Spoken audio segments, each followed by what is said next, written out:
Good afternoon, everyone. Thank you for joining us early evening, late afternoon. We just finished our mid-review in the design technology program, so we have a group of students that are heading over, but in the interest of time, I'm going to go ahead and get started. As most of you know, my name is Jenny Sabin, Professor of Architecture and Design Tech, and the inaugural chair of the Multi-College Department of Design Tech. And this is part of our fall lecture series. We are very fortunate to have Behnaz Farahi join us this evening. And next week we will have the 2 weeks from now, we'll have our final lecture in the fall series. So it's a real pleasure to introduce my colleague, Behnaz Farahi, who is an award-winning designer and critical maker working at the intersection of fashion, architecture, interactive design, and computational design. And currently she's assistant professor at MIT in the Media Lab, having recently accepted a position in transformative design. So we're really excited to welcome Behnaz to the Northeast. She's trained as an architect, and her work focuses on fostering empathetic relationships between the human body and its surrounding environment. For this, she draws upon emerging technologies and morphological and behavioral principles, which should resonate with our students in design technology, inspired by natural systems. Her projects address critical issues such as feminism, emotion, bodily perception, and social interaction. She specializes in computational design, interactive technologies, additive manufacturing, and digital fabrication technologies. I've had the pleasure of getting to know Behnaz and her impactful body of work in the computational design communities for many years now, including as a colleague and fellow member of the board of directors for Acadia, which is the Association for Computer-Aided Design in Architecture.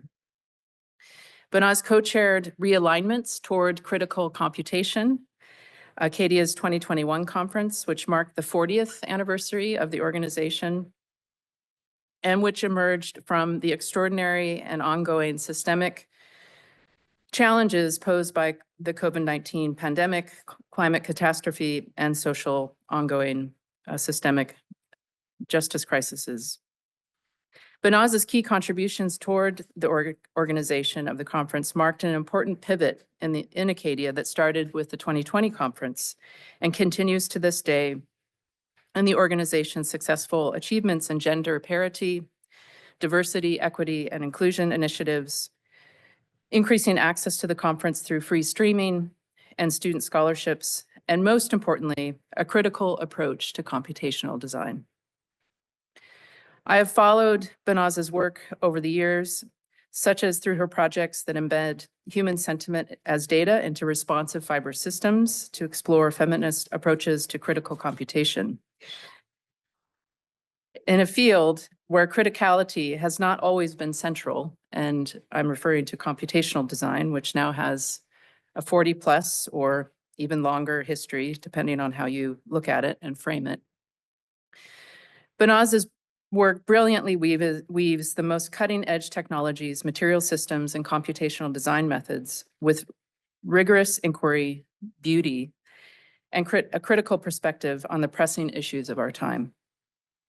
Behnaz is also, of course, the recipient of numerous awards, including the Cooper Hewitt Smithsonian Design Museum Award for Digital Design, Innovation by Design Fast Company Award, and the World Technology Award. She co-edited Interaction Design Towards a Responsive Environment, which I was very happy to be able to contribute to as well, and 3D Printed Body Architecture, published in 2017. Her work has been included in the permanent collection of the Museum of Science and Industry in Chicago. It also has been exhibited internationally at Arts Electronica in Linz, Austria, and Context Art Miami, SIGGRAPH, and many, many other impactful venues and platforms.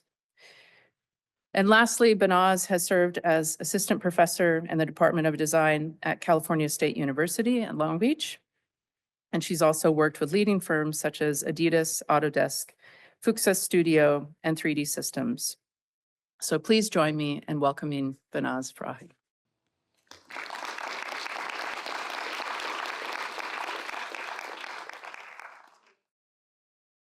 Wow.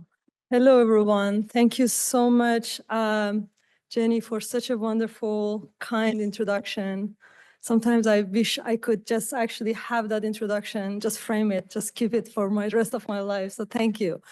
I'm a huge fan of Jenny's work, and it was a pleasure working with you. So thank you for having me here. Also, among many other incredible individuals here in the Institute. So I'm very excited to be here with you all, and thank you for joining. Maybe before I get started, I just say a few words about myself. I am originally born and raised in Iran, in Tehran. I moved to US to study my second master's degree in architecture, followed by my PhD in interdisciplinary media arts and practices at USC. And then I taught in the design departments for 4 years, where I was co-coordinating the graduate program called Human Experience Design Interaction. And then currently I joined MIT Media Lab as an assistant professor, where I lead a critical matter research group. I also collaborate with Morningside Academy for Design to amplify and connect design voices across disciplines and in departments within the institution. So it's incredibly exciting also to be part of the East Coast scene and connecting the West Coast to the East Coast. So I'm extremely excited about this new chapter.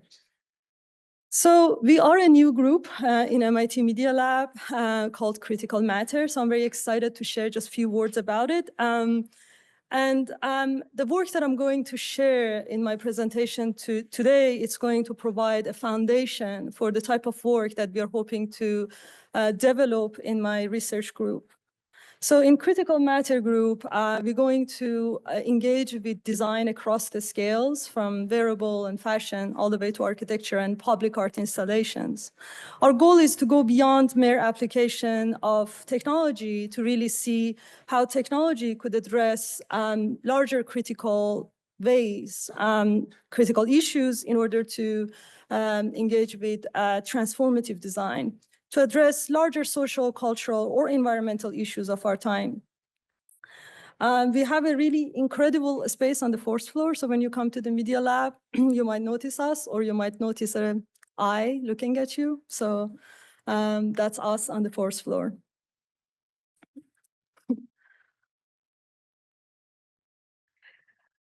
So working at the intersection of computation, interactive design, fashion, architecture, I've been really fascinated with textures and tactility of materials, how materials can move and change shapes. I've been wondering how these computational systems could be embedded into substrate of matter. So materials become machines and machines become materials, but perhaps a new kind of machines. I call them emotive machines or emotive environments. An environment which can foster a sense of empathy, a sense of connectedness, which can recognize, sense, and analyze our physiological emotional states, or hopefully help us to reflect on larger critical socio-political issues of our time. I've been exploring this in the production of series of emotive environments through a series of projects ranging from an intimate scale and the world of wearables and fashion, all the way to architectural scales and the world of interactive architecture. Specifically, I explore how materials could be soft, interactive, shape-changing, and reconfigurable in order to address a new type of relationship with the human body. A lot of times these materials are equipped with, they're equipped with AI sensors or various type of actuation systems in order to track human movements, human activities, human physiological responses, in order to develop a reciprocal relationships between the built environments and human movements. For instance, this ceiling installation, which was sponsored by the Steelcase company while I was at USC, is a ceiling that responds to the activity and the movements of the people on their knees. So the goal is to see how we can develop this reciprocal relationship between the form of the environments and the type of activities that is taking place in this space. These ideas, however, didn't just stay in the world of architecture. Soon I was really fascinated to see how some of these ideas could populate around the human body in order to influence our perceptions, extend our intelligence, or affect our ways of social interactions. For instance, this is a neuromorphic helmet that responds to the brain activity of the wearer. So as the wearer attention level increases, the helmet opens up.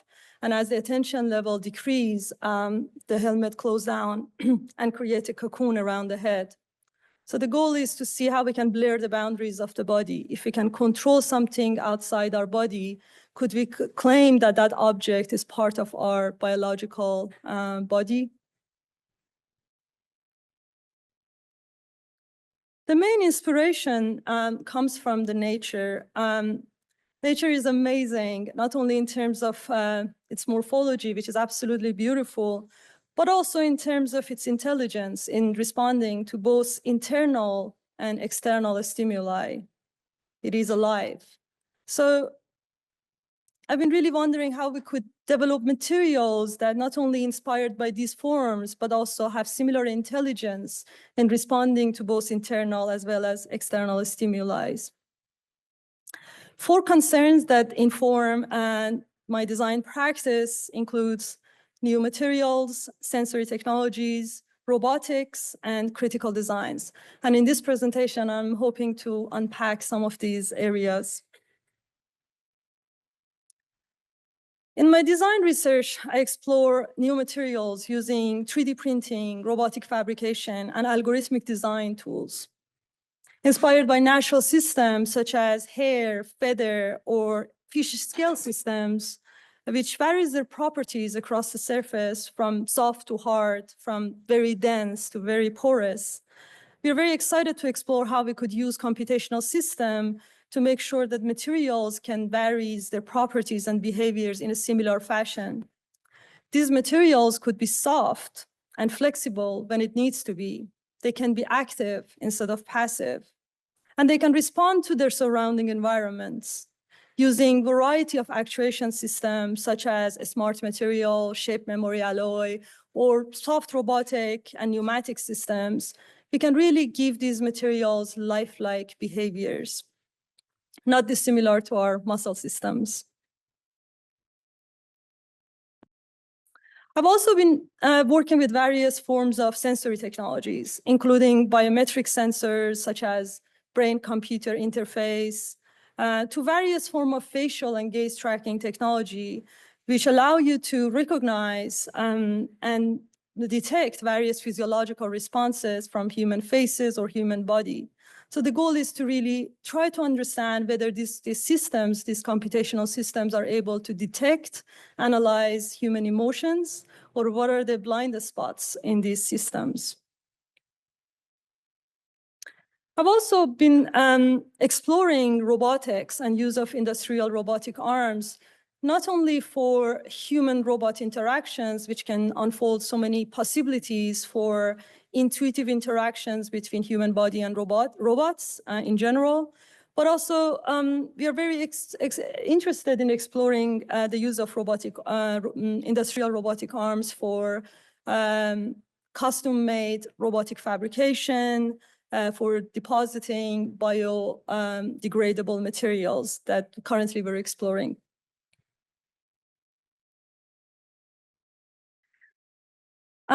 Here I want to have a little segue to a different section, which is about emotion. I'm really fascinated by notion of emotion. Perhaps also it's worth mentioning that I don't see emotion just limited to human, but perhaps we can consider emotion that it can be applied to other species. A lot of other animals, such as mice, cats, and dogs, they bristle their furs when they're intimidated or as an act of survival, or when they get very excited. And I've been really wondering how we could develop a second skin which can respond in a similar fashion, that it can bristle its fur as a second skin to our body. So this piece is a soft robotic wearable that is equipped with facial tracking camera that respond to the facial expressions of the people around, similar to how we get goosebumps in our skin.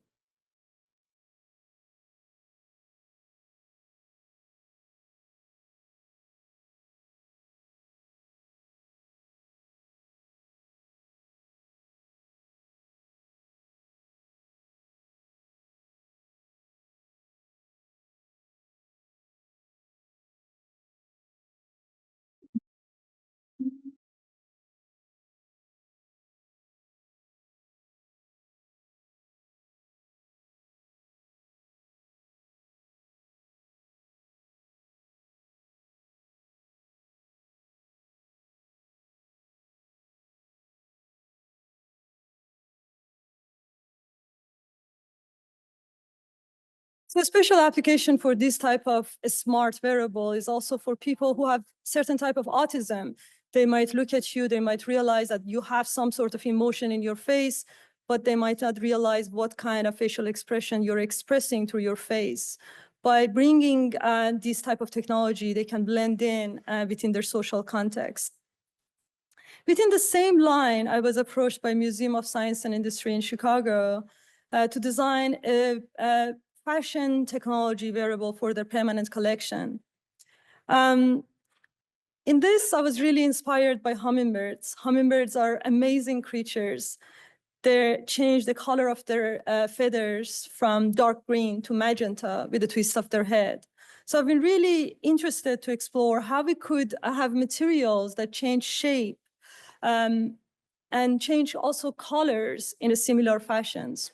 So we decided to actually create these electromagnetic actuators that they rotate in one axis. And we decided to do that in-house because we wanted to create a system that is modular. And it's basically a system that we can reproduce it ourselves, and it's completely custom made. This decision in the beginning was a very easy decision, but it actually turned out to be a very labor intensive, and it requires a lot of back and forth prototyping to fine tune the design of these mechanical systems. So it's basically electromagnetic actuators that has a magnet inside, and based on how the polarity is going through the circuit, it can flip from one side to another. And then the material that is on the top, it changes based on the viewer's angle, basically. So this process was extremely labor intensive. At the same time, it was fascinating to just go through this process of prototyping. So the actual piece consists of 250 electromagnetic actuators. And the reason that we decided to do a modular system was, Museum of Science and Industry in Chicago is fascinating. They have about 1.5 million visitors per year.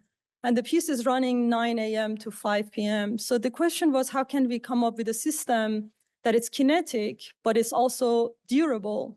So it can actually, if something breaks down, it's easy to service for the museum staff.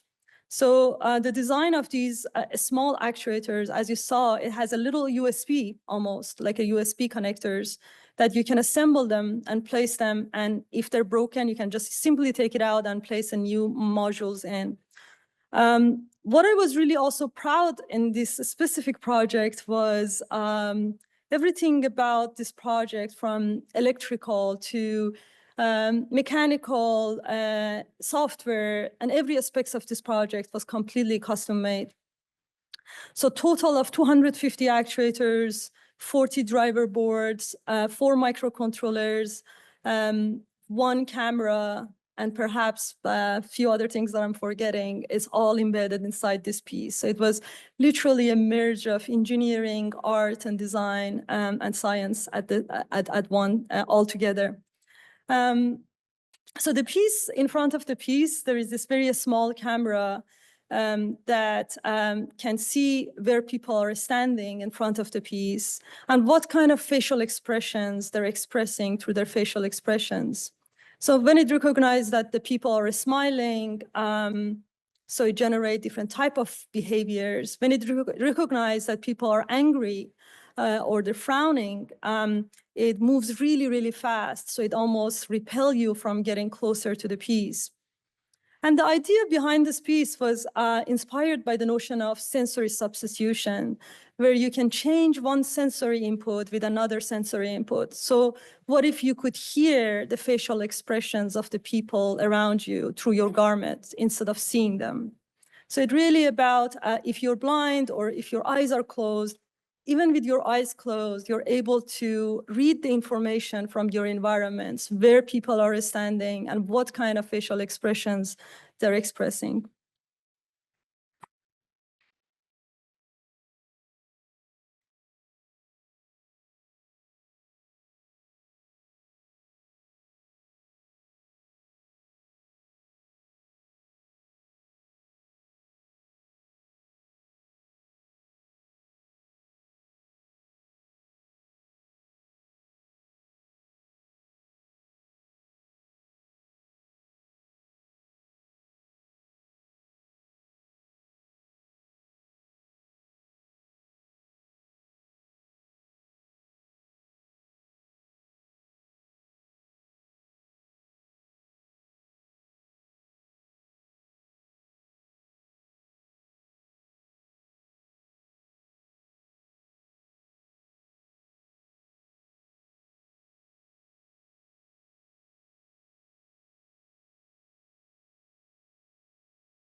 From critical perspective, I see the role of design as to ask questions and challenge dominant outlooks. In particular, the debate around the gaze and surveillance from neuro and cognitive science perspective, as well as critical feminist perspective, is really fascinating to me. In my work, specifically by implementing various type of computer vision technologies, I really hope to examine how different strategies of the gaze can be seen to undermine various forms of power structure and to promote forms of resistance. And here, I don't want to go so much in details, but this type of work that I'm going to share, it also draws a lot from the work of philosophers such as Foucault, thinkers such as Laura Mulvey, and artists such as Barbara Kruger. For instance, Caress of the Gaze is a cape which uses a gaze tracking and smart materials to respond to onlookers' gaze. So it has a very small camera embedded inside this 3D printed cape. The camera can see where the onlooker is looking, and based on where the onlooker is looking, the garment moves.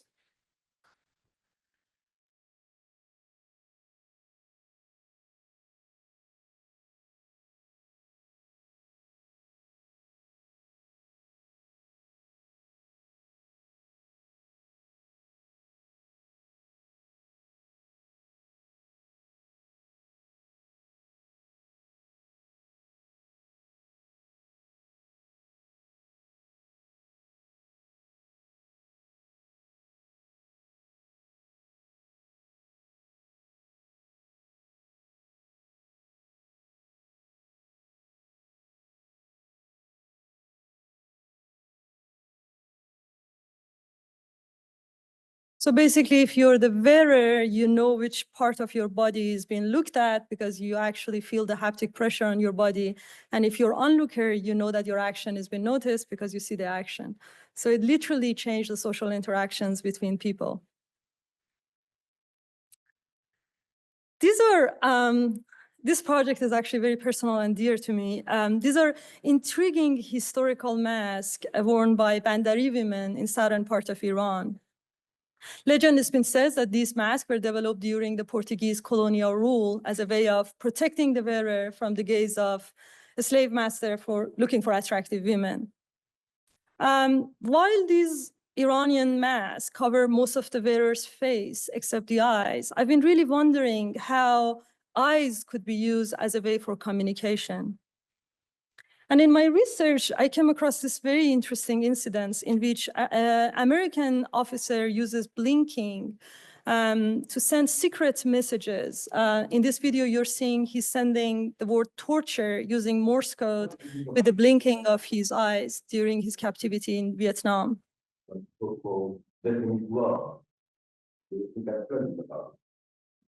Well, I don't know what is happening, but whatever the position of my government is, I support it fully. Well, whatever the position of my government is, I believe in it. Yes, sir. I am a member of that government. I mean, obviously, the use of code is nothing new. In fact, during the lockdown, we saw that women came up with the signal words really as a method for reporting against the domestic abuse. This project, I was also very much inspired by the recent experiments involving 2 AI bots at the Facebook AI lab. The intention was to see how 2 AI bots can develop a language or for actually a dialogue for negotiation. But what happened during this experiment, the robot deviated from their initial task and it started repeating words, and the scientists had to intervene with this and stop the whole algorithm and tweak it to make sure this is never happening because they couldn't understand what is going on. I think what was really fascinating was the story was also revealing that knowledge is power, and inability to understand unnerves those who wish to maintain their authority. So with all these layers, I decided to design a robotic mask. This robotic mask was using machine learning algorithm that it was trained based on the seminal article, Can the Subaltern Speak, by feminist theorist Gayatri Spivak, where she asked whether it might be possible for the colonized to have a voice in the face of colonial oppression. So basically, the machine learning algorithm in this robotic mask uses Markov chain to generate series of texts, either at words or at letter states. And basically, it generates letters by letters. And the idea of these words was basically through the communication, each letter by letter that is generated generates sentences, and these sentences will then translate it to a Morse code that's sent to these small actuators that exist on the robotic mask. The idea was through the sending and receiving these secret messages, we could sow anxiety within this patriarchal structure by hoping to develop a new type of language that only these women could use and they can use for communication between themselves, and hopefully give voice to the subaltern.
In 2020, Black Lives Matter protester Samantha Franson stares down a racist Trump supporter. This really prompted me to think about the power of gaze, to use the gaze as a resistance strategy. I was approached by a fashion house to do an installation for a Milan Fashion Week. Fashion is a fascinating medium for production of culture. Yet we all know that fashion industry has been very complicit in terms of female objectification and sexual harassment. So I've been really wondering how we could really subvert this dynamic of fashion industry on a runway show. So this installation called Returning the Gaze, it's basically a robotic installation where the gaze of the female model in real time is streamed to 4 industrial robotic arms that look back at the observers. So by extending the model's eyes to these 4 robotic arms, the intention is to really create awareness about our disturbing biases that's so deeply rooted within our subconsciousness and make the observer be more aware of their actions.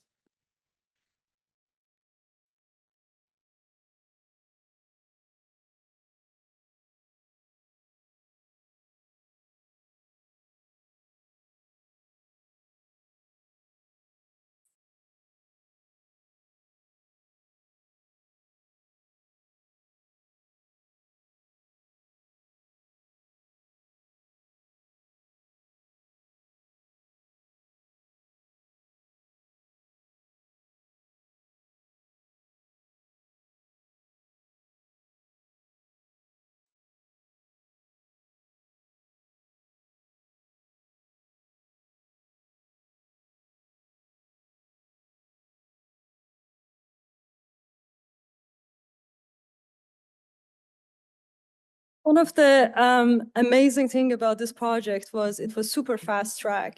So from the time that we signed the contract till this project should be on the runway show in Milan was, I don't know, maybe 6 weeks, 5 weeks, 5 to 6 weeks. So it was incredible. And it required so much coordination to make sure everything is running smoothly. I think one incredible thing about this project was also the fact that when you have 15 minutes for a show like this, you shouldn't make any mistakes. So everything have to absolutely be completely proved to be working. Some of the challenges for some of you might be interesting to hear was the design of the behaviors of these robots to be organic, to be anthropomorphic. So we're using the VR headsets, hand movements for designing different type of behaviors in the robot movements, but also coordination and synchronization between 4 industrial robotic arms to make sure that all of them, they're synced together and all of them, they can follow the same path and have the same synchronization of behavior was very important technical task. Another thing that it was really fascinating for me during this show, which was kind of an interesting scene, usually after fashion shows like that, all the crowds are going from one fashion house to another. There's so many fashion houses, they have back-to-back shows. So I was expecting everyone to leave right after the 15 minutes to go to the next show. But as you saw just a few seconds ago, there was literally after the show, all the crowd of people, the swarm of people came toward these 4 robotic arms with the eyes. And it was people were recording through their devices, these eyes that they were looking at them. So it was this fascinating moments of observer being observed that it was one of my favorite moments of this whole experience. And what does it actually feel like when you're being watched by extended gaze like that? And how could I talk about the male gaze and not talk about Iran? As we saw, the repression of women's identity as a form of patriarchal dominance over women, which led to widespread protests seeking for freedom just a few months ago. And through this, I've learned about the tragic stories of protesters, a lot of them young generation in Iran, who got permanently blinded as they shot in the eye by the military forces using rubber bullets. And soon I discovered that this story actually keep happening all around the world, from Hong Kong to Kashmir in India. Actually in America, during the George Floyd protest, 23 people got blinded. Obviously in Iran, in Chile, it's happening in Hong Kong, it's happening all around the world.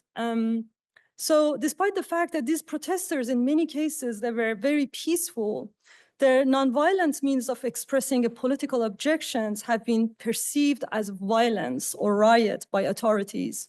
And this has been used to basically, and they use this for legitimizing their violent actions. So I've decided to make an immersive art installation about this and really capture the eyes of these people and show the victims' words that, oh, sorry, this is a video.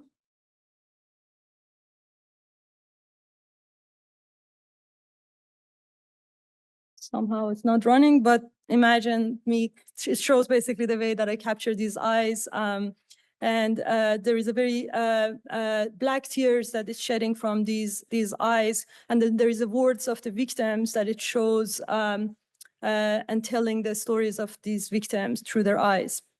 So this was a 5 minutes immersive installation where people could go inside this installation, experience this in person. So I'll just show you a short teaser.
All right. I know the last project was a bit intense. So I want to invite you all to imagine yourself floating in the middle of the ocean. Your body is aligned with the surface of the ocean. Opening your eyes, you're suspended in the interface between the ocean and the air. Your body is in sync and your skin becomes part of the ocean's skin. What emotions do you feel? Oneness, belonging, attachment, maybe a bit of fear. I spend a lot of time in the ocean. Deep down, I really want to feel connected. What do you really want to feel?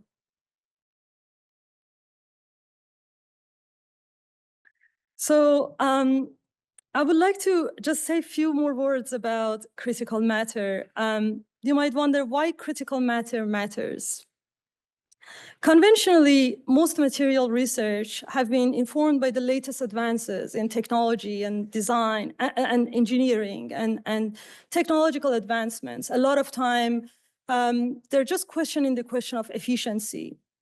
Often, these approaches are very disconnected with those of social sciences and humanities and arts. So at Critical Matter Group, I'm really excited to bring these words together to see how we can address larger social issues through the use of technology. So keep an eye for our group. If you're looking for another graduate degree in MIT, apply for my group. And then the other thing I wanted to share is that I published a series of books. One of them on the left is 3D printed body architecture. We realized that in 2017 that there are many architects in the field, including people like Neri Oxman, Nervous System, and many others that they trained as an architect, but they're actually not using architecture in building construction, right? So they're actually applying the knowledge of architecture in the scale of body, and we call it 3D printed body architecture. In the middle, you're seeing the book on interactive design, which came out last year, and I'm honored to have the work of Jenny included. And really, we trace the interactive design from cybernetics to more contemporary practices in interactive design across the scales, from wearable to architecture to urban scales. And lastly, currently, I'm actually working on the book called Emotive Environments, which I have to submit the final manuscript. So it's coming out hopefully by next year. And to wrap up, I have to say that I see the role of critical making and computational design in fostering social change, where critical thinking informs designs.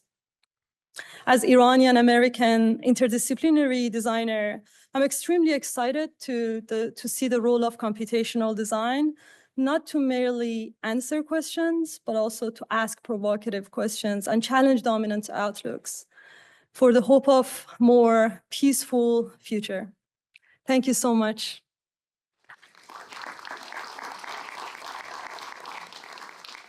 Behnaz, thank you. I can't thank you enough for emphasizing matters of culture and resistance, and the importance of resistance really in your work. As someone who, like yourself, has spent her childhood in Iran, I can see why you are so engaged with these important social and political questions. One of the things that I was thinking about as you were showing all of your projects was that sometimes it seems to me that sometimes industries and corporations are interested in recruiting you to do an exhibition. And knowing that your work is subversive, that you might actually challenge the very foundations that they are based on, how does this happen? How does this what is the dynamic, and how do you negotiate certain things with them? Do they ever push you to not to ask certain questions or challenge certain ideas because it may be bad for their organization? Thank you so much for a very, very important question. I think it is a challenging thin line. I mean, in a way, how do you still engage with the industry, yet be able to ask tough questions or bring something that might not necessarily be completely aligned? I think I've been really fortunate to also have been working with people, industry partners, that they gave me enough creative freedom to go in those directions. So for instance, the Milan Fashion Week was an example of that. That it was literally, it was something on a runway show, but I had the freedom to do that, to question also what exists in the fashion. So I think it is a thin line. Having said that, being also right now at Media Lab, this become more important question, that how do we be selective and not be completely like informed by what the industry wants, but be astute enough to also do what you want to do in a way. So how do you get the funding, but yet help to shape the conversation about some important issues? I think that's where our role has become so important too, instead of just, again, answering the industry questions that, oh, you want me to design this, here is your design. But yes, I can design something cutting edge, something really new, but I can also help you to see the blind spots, or actually put light into some important issues. So I see that role extremely important, and perhaps I will have more and more during my time at Media Lab. I'm sure I will have to find different strategies to go around that as well. Thank you.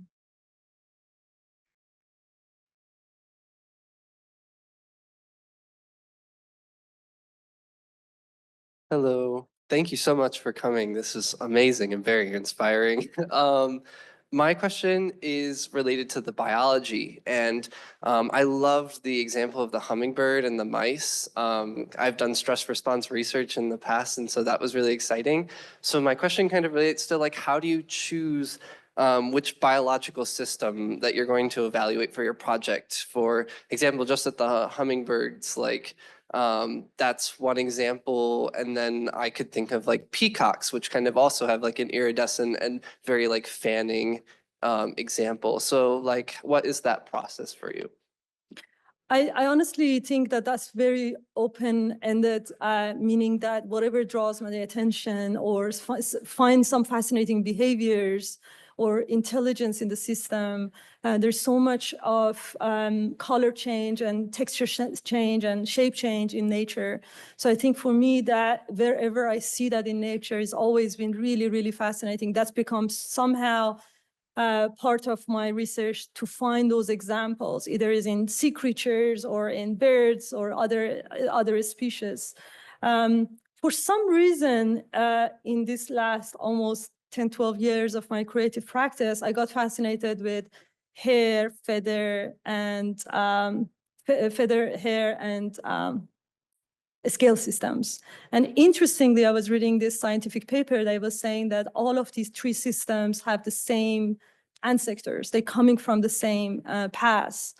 So for me, the morphology and behaviors of these systems are really fascinating, but I can see other systems that can also draw my attention. So nature is just full of inspiration. Like you can just get lost with the inspiration from nature. I think more and more our technologies should be inspired. I know that bio-inspired or biomimicry had its own age, but I really don't believe that it's done either.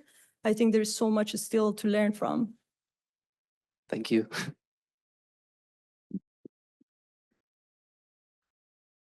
So I was really kind of like focused, for lack of a better term, on the theme of surveillance throughout your work and kind of, just the idea of being able to surveillance those that are surveillancing us.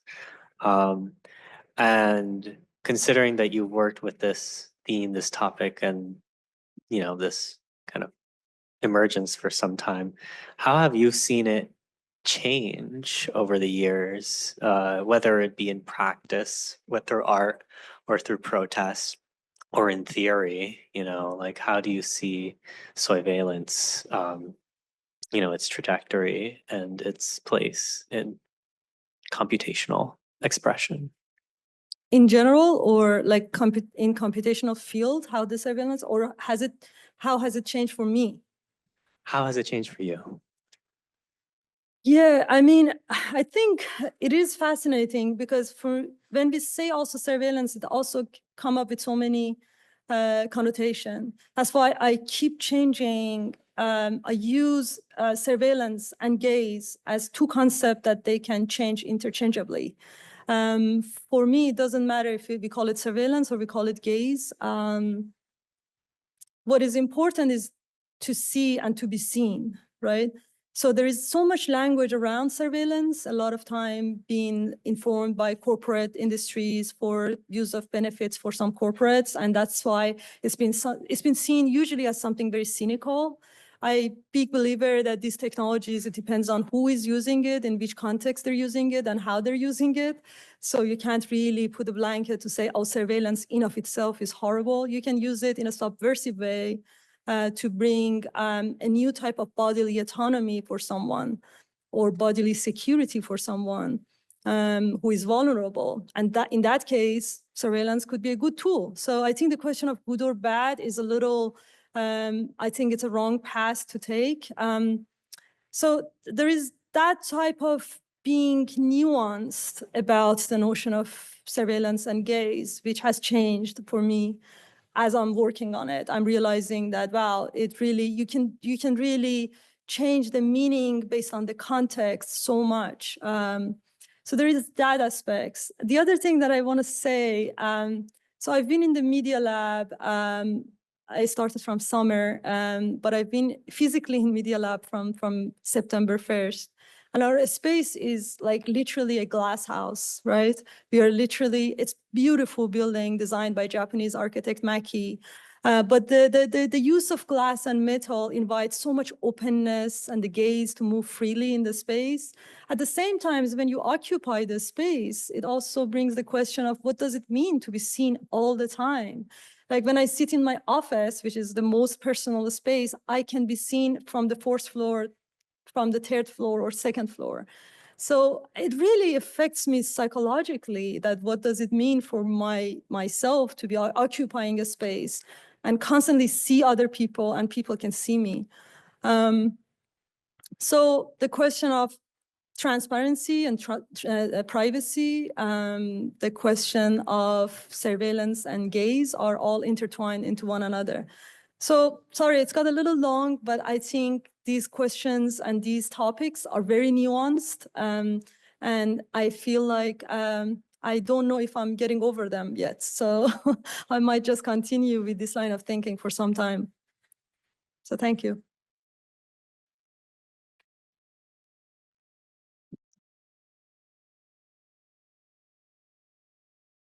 Thank you again, Behnaz, for being here. It's lovely to see your work every time.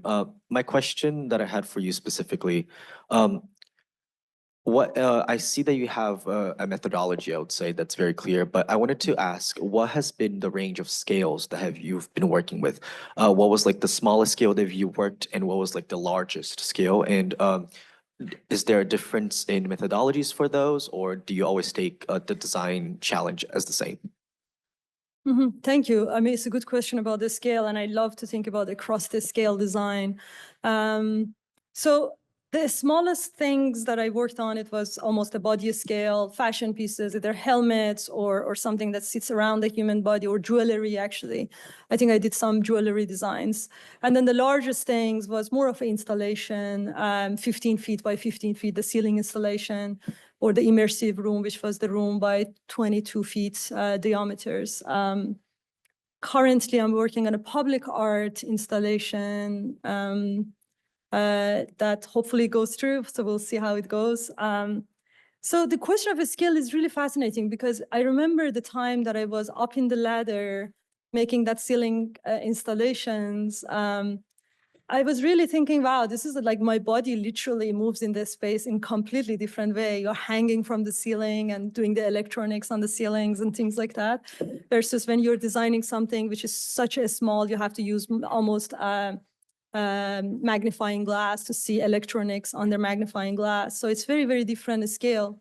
Having said that, I also, similar to, I think we had an interview with Paola Antonelli, and she believes that design is a sensibility. So it doesn't matter if you're like applying it to a furniture, to a shoe, or to a fashion design, or to architecture. It's a sensibility, it's a big umbrella, and you can apply it to so many different fields.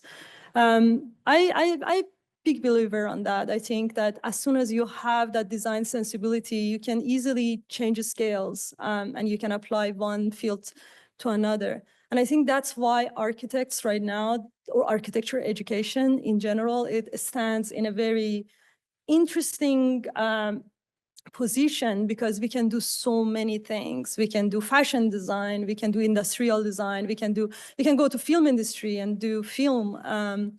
So we can just easily fit into so many of different fields, just because we have that design sensibility.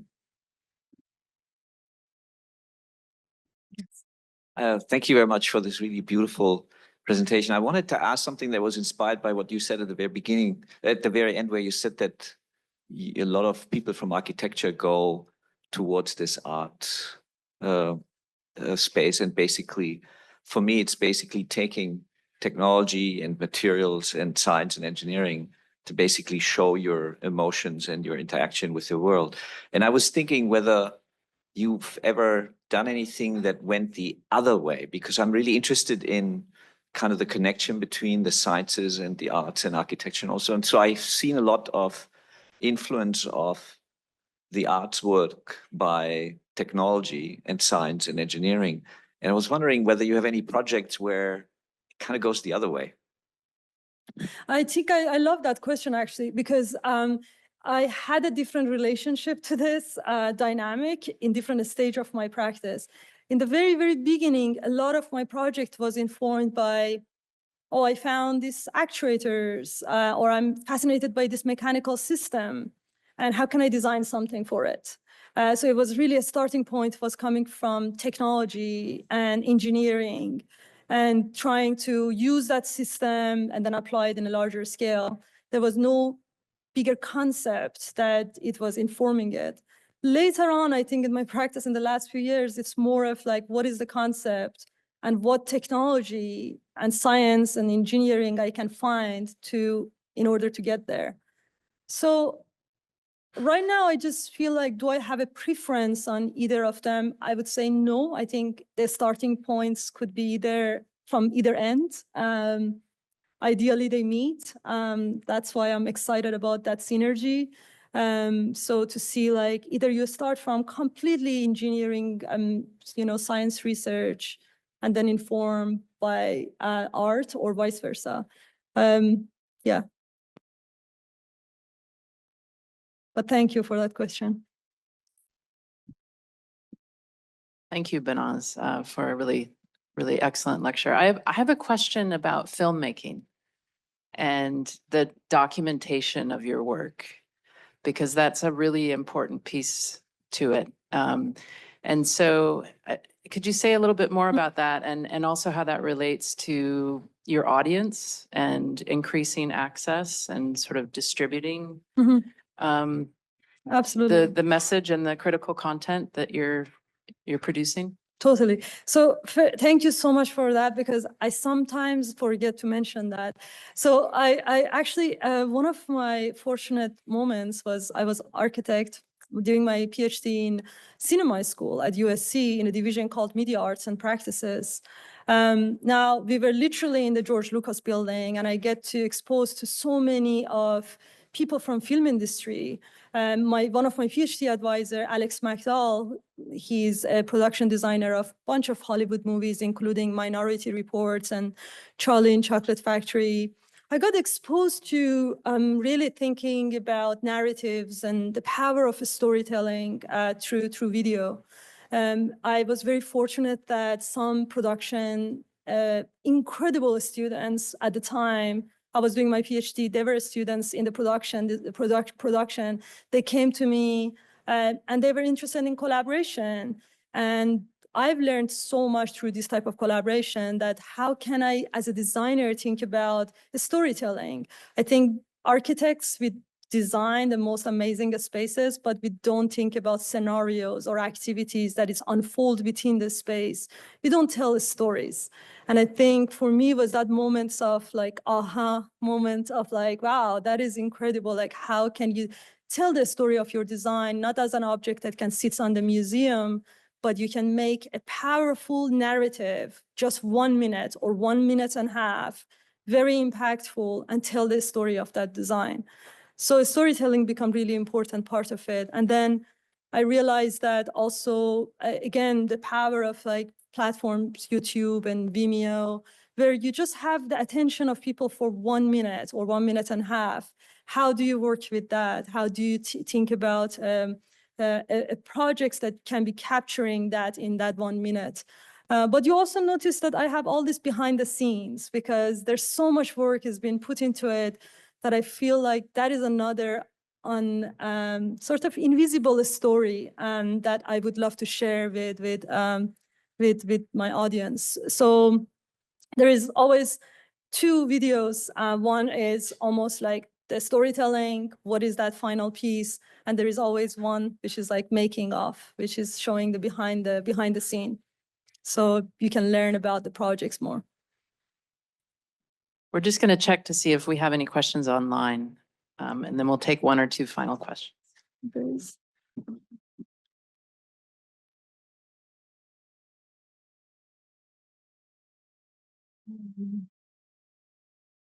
Okay, I'm just getting. And for those of you that are online joining us, feel free to put a question in They're the all chat. nice, kind words. There are 2 very kind words on the chat, so thank you. I see Nidhi, one of my previous students from CSU Long Beach, so thank you for the kind words, and Great. thank you all. Any final questions from the audience? There We got one actually. more. Last few, and then we'll-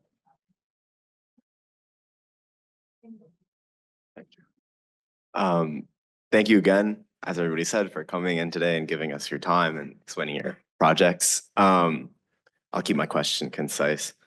Dealing with projects that critique society and current events so critically, it's going to be very heavy in philosophy and theory. And in addition to the zeitgeist as well as technology driving, I was wondering if there's an overarching philosophy to your work, whether the philosophy drives the projects or is it more in conversation with different aspects? Yeah, I was just hoping you could. I think this would kind of tie back to the previous question. I think a lot of time, philosophy is a big field, but I think the philosophy of mind is a field that is really interesting to me. So a lot of times I end up reading some text from philosophy of mind or cognitive science, people like Andy Clark or Anil Seth. From neuroscience perspective, also people like Damasio and many others, they're really inspiring. So I end up a lot of time reading texts that at some points they become conceptual entry to some projects that I pursue. So it varies. Like it's not like there is one path to the projects. A lot of time, maybe they're hand in hand. There are some cases that, so when, for instance, I guess like in certain context, some concepts become so, like it comes from either philosophy or cognitive science, and then that informs directly the project. But a lot of time, this relationship is very fluid. Cool, thank you.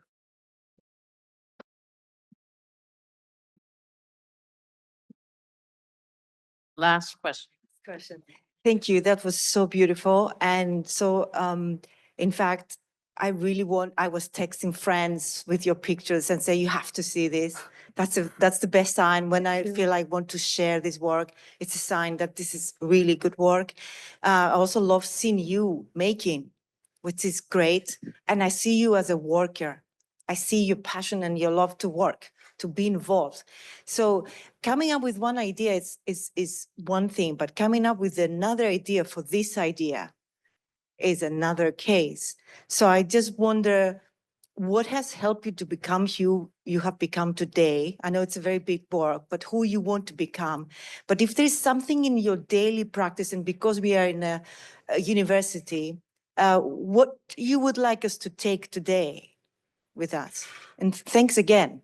Oh, wow. But Thank you. honestly, what I want to ask is like, are you free tonight? Because I really would like to get to know you. That's all.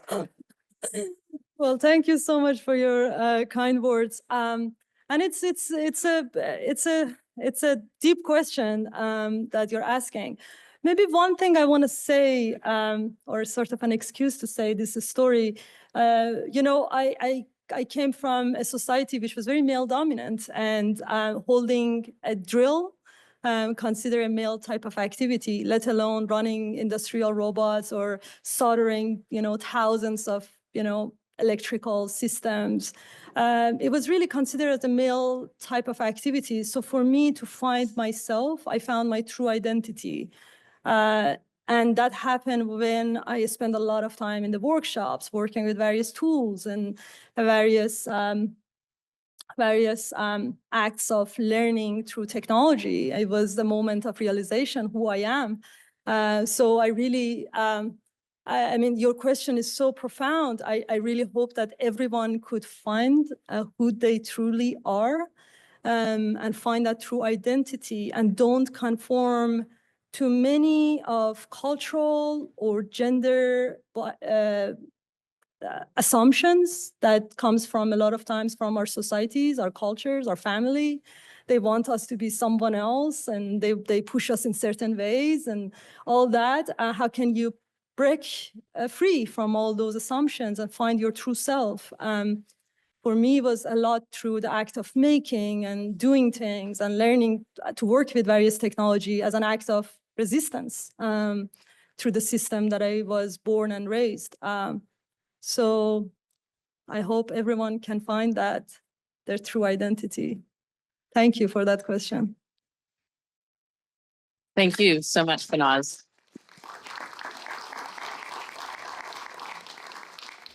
And thanks to everyone for joining us this afternoon. And just as a reminder, we have one final lecture in our series upcoming on November 19th by Daniel Leichinger, who's one of our Design Tech Innovation Fellows at 4:30 in Milstein.